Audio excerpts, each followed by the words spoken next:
Taste the Daily.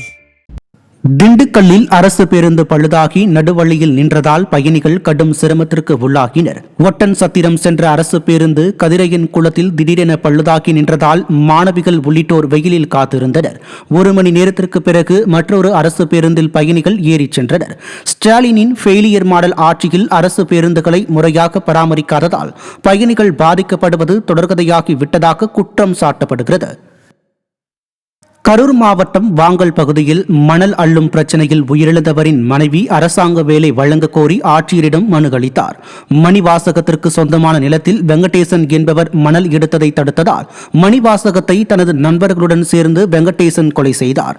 இதையடுத்து தனது குடும்பத்திற்கு பாதுகாப்பு வழங்க வேண்டும் என மணிவாசகத்தின் மனைவி நந்தினி ஆட்சியரிடம் மனு அளித்தார்.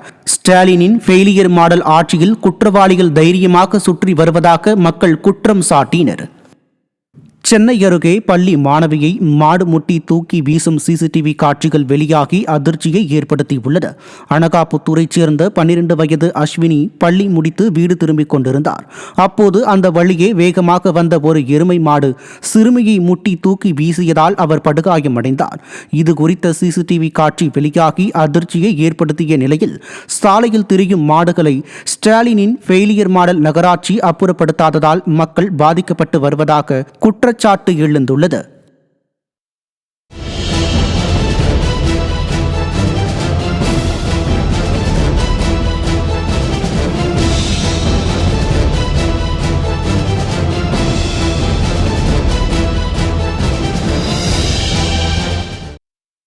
நீலகிரி மாவட்ட ஆட்சியரிடம் அதிமுக ஆட்சியில் மூடப்பட்ட அரசு மதுபான கடை மீண்டும் திறக்கப்பட்டதை கண்டித்து நடவடிக்கை எடுக்க கோரி பழங்குடியின மக்கள் மனு அளித்தனர்.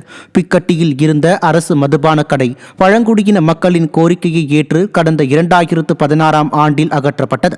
இந்த நிலையில் தற்போது மீண்டும் அதே பகுதியில் அரசு மதுபான கடை இரவோடு இரவாக திறக்கப்பட்டதை கண்டித்து கோத்தர் சமூகத்தினர் ஆட்சியரிடம் மனு அளித்தனர். ஸ்டாலினின் ஃபெயிலியர் மாடல் அரசின் ஆட்சியர் உரிய நடவடிக்கை எடுக்காவிட்டால் வரும் 4ஆம் தேதி போராட்டம் நடத்தப்போவதாகவும் பழங்குடியின மக்கள் எச்சரித்தனர். சென்னை மாவட்டம் சின்னமாத்தூரில் பாதாள சாக்கடைக்காக தோண்டப்பட்ட பள்ளம் கிடப்பில் போடப்பட்டதால் பொதுமக்கள் அவதியடைந்து வருகின்றனர். சாலை நடுவில் மலை போல் குவித்து கிடக்கும் மணல் மேடால் பள்ளி மற்றும் வேலைக்கு செல்வோர் என பலரும் வாகனங்களை இயக்க முடியாமல் விபத்துக்குள்ளாகும் நிலை ஏற்பட்டுள்ளதாக மக்கள் அச்சம் தெரிவித்தனர். ஸ்டாலினின் ஃபெயிலியர் மாடல் அரசின் மாநகராட்சி அதிகாரிகள் முழுமையான பணிகளை மேற்கொள்ளாத ஒப்பந்ததாரர் மீது நடவடிக்கை எடுக்க வேண்டும் என பொதுமக்கள் வலியுறுத்தினர்.